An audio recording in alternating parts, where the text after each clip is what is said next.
rock the boat, work the middle till I hurt the middle.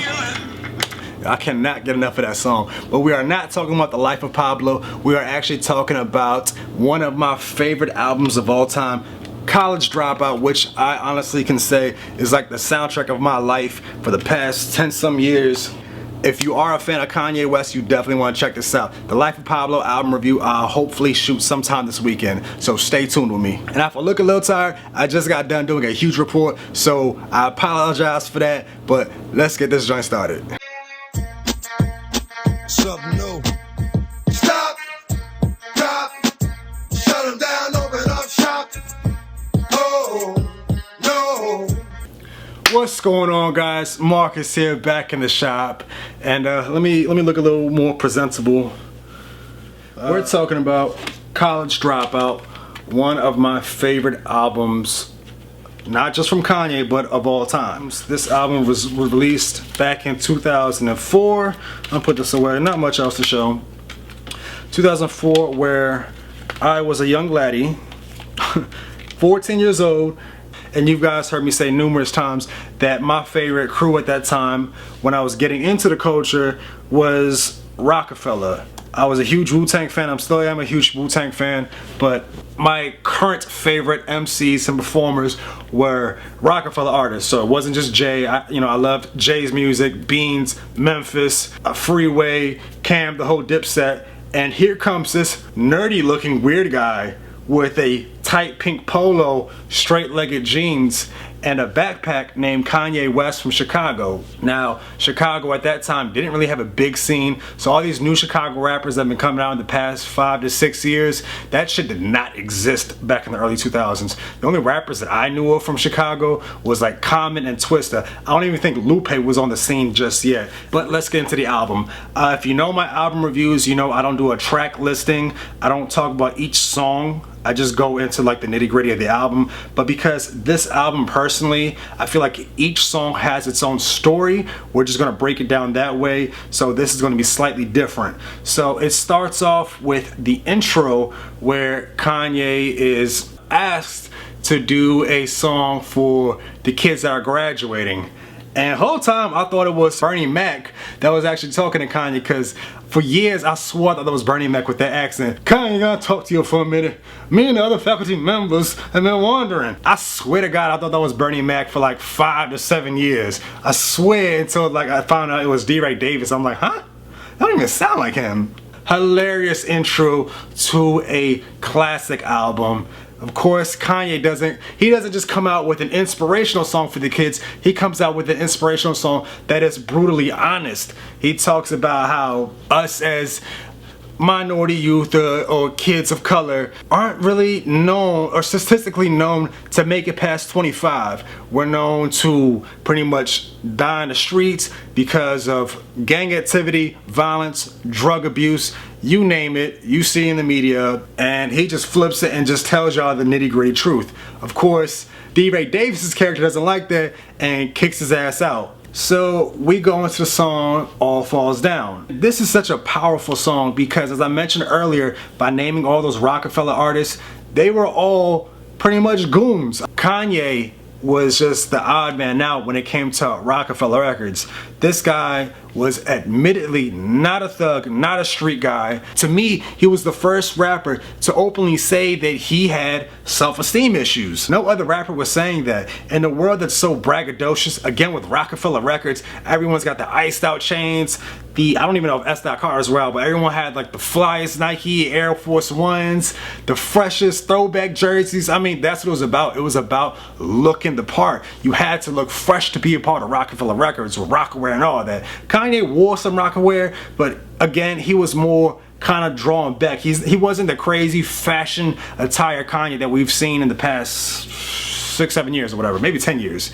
He was just a chill guy. Like, he was fresh out of Baby Gap. It was just crazy to hear a rapper that talked about being openly self-conscious, talking about things like he wouldn't even leave his house without wearing a Rollie or some Air Nikes. He was just that self-conscious. Overall, I love the song, love the video. We had Stacey Dash.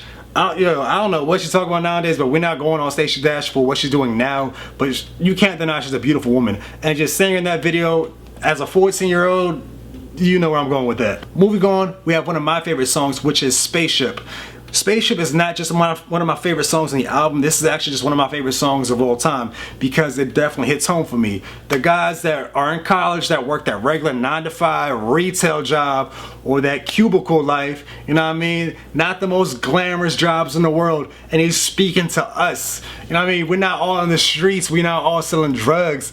But it's a hustle out there, you know, working at a retail store, being told what to do. It sucks. In the beginning of the song, he says, if my manager insults me again, I will be assaulting him.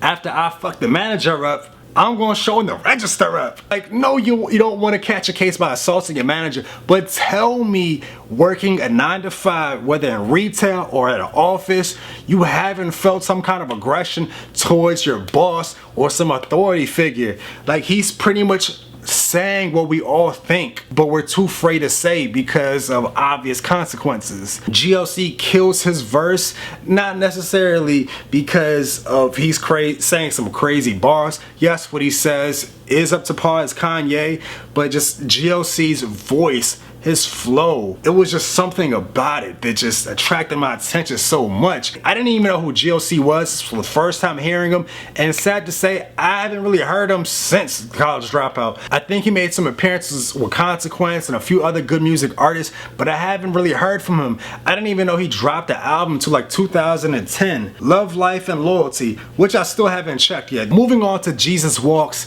again, another very powerful song. This one actually, it doesn't hit as home as much as Spaceship, because Spaceship, again, I feel like that just hit home completely. It's just something that we all go through. But Jesus Walks is probably one of Kanye's best songs.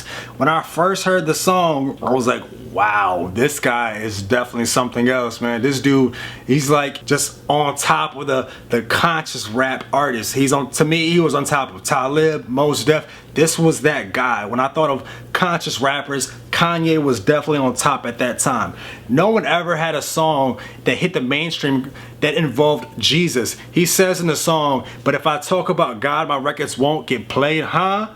Like, who else would say some shit like that and for the song to be featured on the radio? He pretty much called disc jockeys, TRL, BET, he called them out because, again, at this time, all you saw was the whole bling bling era. For a song like Jesus Walks to hit the mainstream platform, yo, the video itself was powerful. Kanye's a pastor in the church, he's got the choir in the back, making the mood very intense. And not just that, we see characters in the video who aren't necessarily living the most glamorous of lives. We have a girl who either she's a stripper or she's a prostitute. We have a gangbanger. We have, I think he was a drunk or an alcoholic. We see them all gather up in church because they want to just cleanse themselves pretty much from the destructive lives that they've been living. Moving on to the next song, we got Never Let Me Down featuring Jay-Z. And yo, if there's anybody out there who says Jay-Z's whack, he hasn't done shit since Reasonable Doubt, listen to this song and I promise you, you're gonna think otherwise. I truly believe when Jay left the booth after recording this track, he left a little flame on the mic. He had to, because that shit was just wild. He definitely killed it. The wordplay, the attitude, the flow. Jay is already known for having just an impeccable flow. Anytime anyone talks about having crazy flow, they always compare him to Jay-Z. But it was just on some corporate gangster shit. Just the way Jay spits with the wordplay is unbelievable. And I'm not dick riding Jay, yo. Jay is just that man when it comes to the wordplay and the flow. I really truly believe Kanye brings the best out of him when it comes to production. Other than Reasonable Doubt, Jay spits the best when he's on beats that have crazy soulful samples and just that soulful flow, like that soulful feeling.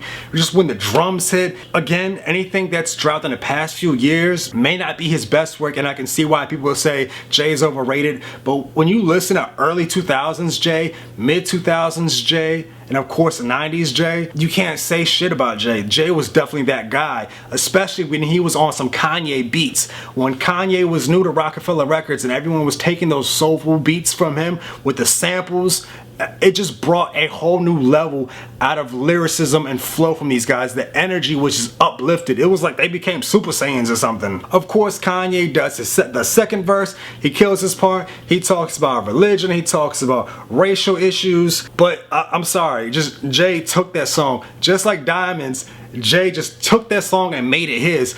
He comes back with a second verse and tells you, y'all thought it was done? Nah, it's not done. We still in here. The line he drops is just crazy. Push the rock from a pebble. Pedaled rocks before I met you. Pedal bikes got my nephews pedal bikes because they special. Bars, yo. Just that verse, the wordplay is crazy. And just when you actually hear it live, when he says it live on the song, it makes it crazier. It doesn't sound that good when I say it because I'm just like reciting it to you, but just the way he spits it out with that attitude, out of this world. Rappers like Jay is the reason why I can't stand when these new street artists come out and they give excuses on why they don't need wordplay and lyricism because today's audience is just dumbed down and they just want to hear that street shit. They don't want to break out a dictionary. I understand that to a certain extent because even I'm falling through that right now because I'm loving what Future's doing. I wasn't a fan of DS2, but some of the mixtapes he brought out, I can just appreciate as ambience music or ambience music. When you hear songs from Jay or Nas or Big L and these guys talked about being in the streets, Big Pun, all these guys, and then you hear new guys talking about nobody wants to hear that wordplay shit, they just want to hear some street shit. It's like, what are you talking about, yo? You can do a bit of both. Like, show your skills, show your darts. Jay, this whole song was on some street shit. And Jay just killed it with the wordplay. Like, what are you talking about? But let me get off that whole Jay-Z bandwagon because I know some of y'all in the comments are going to just say that I'm deriding, but hey, it is what it is. It's okay to be a fan of somebody, you know what I mean? Like, it's okay. Moving on to another classic, and the only reason why I call it a classic is because of the features that he had on the song. Get 'Em High, which featured Talib and Common. Pretty much this song is about Kanye. More of a comedic song. It's about Kanye picking up chicks on social media, and this is social media before Twitter, Instagram, and Facebook. This is like Black Planet days or AIM days or maybe even early MySpace days. And if you born after like 95, 96, you have no idea what I'm talking about, just do your Googles. Those are like the first Apple iPhones. They're like the Blackberries of social media. They're the beginning stages before Instagram and shit. But either way, Kanye's trying to pick up these girls. They're not really believing him, so we asked Talib to pretty much be his wingman. Talib just interjects and does his verse going off of what Kanye was saying. Nothing too impressive. It's more just humorous because this album can't just be all about, I guess, social impact and injustice in the world. He's got to throw in some comedy in there, you know what I mean? It's got to be sprinkled in there. Otherwise, this album would just be like a Pimp a Butterfly, you know what I mean? It wasn't just that serious. He had to throw in some elements of different stuff. He had to be goofy somewhere in there. He didn't want us to be all depressed and mad for no reason the whole time. Common comes in with the third verse, and this is probably like the most angriest I've ever heard him spit. Angrier than that time he got at Ice Cube with the Bitch in You, which I thought was a whack beef track, but whatever. Common, he comes in. It's so funny because Common's voice, when you look at him, you don't expect him to spit really hard. You expect him to be, you know, spitting the music that you pretty much hear from him. Rappers are hard to find like a remote. It's lines like that. To me, it wasn't that catchy. It was more like surprise, like, oh shit, why Common going in? Why he's so mad, yo? Chill out. Nothing too impressive. It was a good track. It was funny to listen to, but nothing that serious. Skipping a few more songs, we got a joint with Ludacris, Breathe In, Breathe Out. Nothing that serious. Again, just more comedic songs. Again, nothing that serious at all. It's just they're kind of fillers in my opinion. I like the songs, but not that serious. One of the biggest songs on here, which probably grabbed the most attention outside of Jesus Walks, would be Slow Jams, because it's just who we add on there and just the impact that it did on, I guess, pop culture. Again, Slow Jams, which featured Twista and Jamie Foxx. At this time, I don't even know if I knew that Jamie Foxx was a singer. Of course, I knew him as a comedian and an actor.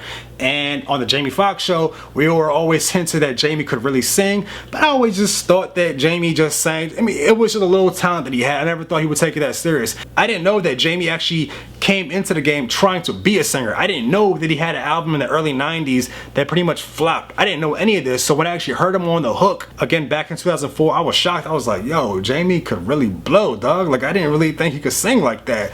And of course, Twista, I wasn't really familiar with who Twista was, but this was like the first time I heard somebody spit that fast. Only other rappers that I heard that spit that fast was like Bone Thugs and Biggie. Biggie did his thing, but he wasn't as fast as Twista and Bone Thugs, obviously. And because I was a Bone Thugs and Harmony fan, sometimes it was kind of annoying listening to their music. If they weren't so harmonic, I probably wouldn't listen to them as much, because I would go through like 5 or 6 tracks on one of Bone Thugs' album not knowing anything they said. But Twista, this guy was just one of them rappers that would spit super fast, flow was impeccable, and you knew what he said. Twista killed this joint. This song was so big that it made Kanye's College Dropout, and it also made Twista's Kamikaze. I don't think it made a Jamie Foxx album at all. I don't even know if Jamie Foxx dropped an album, but this was definitely a huge song back in 2004. If you don't believe me, go look at the records, go Google it. I'm sure it won plenty of Grammys. I don't know that for a fact, but I'm sure it won some awards because this is like one of the biggest songs of his career. Next on the list is 2 Words featuring Freeway and Mos Def, which again shows his creative side. Kanye West is just a genius when it comes to putting artists together. Artists that you wouldn't even think about going on the same track. Not only with the production, but at the time, who would have thought that Freeway and Mos Def would be on the same track? Check out the live performance on the Dave Chappelle show. They ripped that joint. It's just real gritty, in your face, just that powerful message. 2 words, Freeway slightly retarded, throw a clip in your artist or artery, I don't remember the words exactly, but they just go in. And the funny thing is, they are both Muslim, but they both come from 2 different paths. Obviously, Freeway comes from state property, which I mentioned earlier was just Philly's super goons, and Mos Def fresh off of Black Star, which was a duo compilation album that he did with Talib Kweli. Of course, these 2 brothers were more conscious, which Freeway was more street, but they just on the same track. It was just so unheard of at the time. I don't think I've ever seen anything like that when it came to collaborations at that time. And honestly, this song, I wasn't super familiar with Mos Def's work like that, so after hearing this, just hearing Mos get down, Talib get down, I had to go check out the other stuff. So after hearing this, I just went to go grab their stuff. Here's some examples. We got Mos Def right here, some of his earlier music, and then we got the joint with Black Star. Like, Kanye really put me on to some other artists. I knew who these guys were, but I just wasn't familiar, and I thank him for that because I love Mos Def and Talib. I especially love Black Star. Super awesome album. Definitely gotta go check this out. If y'all want me to, I can review this later on in the next few weeks. Just let me know in the comment section. Moving on, we're wrapping this video up right now. The one song that I definitely want to talk about is actually my first song that I've heard Kanye put out there, which is Through the Wire. This song right here, I think is personally his breakout song. It's his breakout hit that actually hit the radio. It wasn't as big as Slow Jams or Jesus Walks, but this was the song that everyone grabbed attention to because his voice was super unique. What he was talking about was super unique. Remember, like I said a million times in this video, at this time, everyone was talking about streets, drug life, bling bling. Again, at that time it was called bling bling. Air Force Ones. Everyone was talking about that braggadocious shit. Here comes some guy who talks about how he nearly died in a car accident, and he's just giving you things that just were going on in his life. And the funny thing is, when this album dropped, I thought the whole thing was going to be revolving around his car accident, just like when Get Rich or Die Trying came out. The whole album was pretty much revolved around getting shot 9 times. Another crazy thing about this song, which most Kanye fans know, even just by listening to it, it's pretty obvious that he sounds totally different from what we know now. And the reason being is because he actually spit with his mouth wired shut. He broke his jaw in the car accident, hit his face off the steering wheel, boom. His passion was so crazy that he was like, yo, I'm not gonna let this stop me. There was a possibility, just like 50 Cent after he got shot in the mouth, that he was not gonna be able to record music. And at this time, I should have said this earlier, nobody really respected Kanye as a rapper. They just knew him as a producer that made hot beats. Nobody really respected him as an MC. He would go through different executives and spit a few bars, and everybody would be like, hey, that's cool, that's cool, that's cool. But where the beats at, yo? Where the beats at? Kanye goes in a booth, pours his heart and his soul on this track. If you don't know this song, you cannot call yourself a Kanye West fan. I'm sorry. Go check that song out, Through the Wire. Go watch the music video. There's nothing flashy about it. It's literally like going through a flip album photo book. I'm sure most of you kids born after 95 have no idea what a photo album is, but just go watch this video. It's like Kanye that you've never seen. And the album wraps up with the song Family Business. Nothing super impressive, but I do like how albums have a structured intro and an outro. I don't really like albums, even though there are some albums out there that I do love. I don't like how they just feel like mixtapes, where it's just song after song after song after song, and it could just be played in any random order. College Dropout has an order. It has an introduction, it has skits that are funny, skits that are serious, and it has this long outro which pretty much he explains his journey on how he got signed to Rockefeller Records. Again, nobody was checking for his rhymes, they just wanted his beats. How he dropped out of college because he was going for his dream. Nobody was believing that he could do it. Getting kicked out of his apartment. You know, just regular stuff that you would never think that Kanye would go through because of the superstardom platform that he's been on. People don't realize that Kanye really did come from humble beginnings. And that's it, guys. I know this album review is a lot longer than what you're used to, but you gotta understand, this album is a classic to me. This is like literally a soundtrack to my life. Like, it was literally a soundtrack to my life.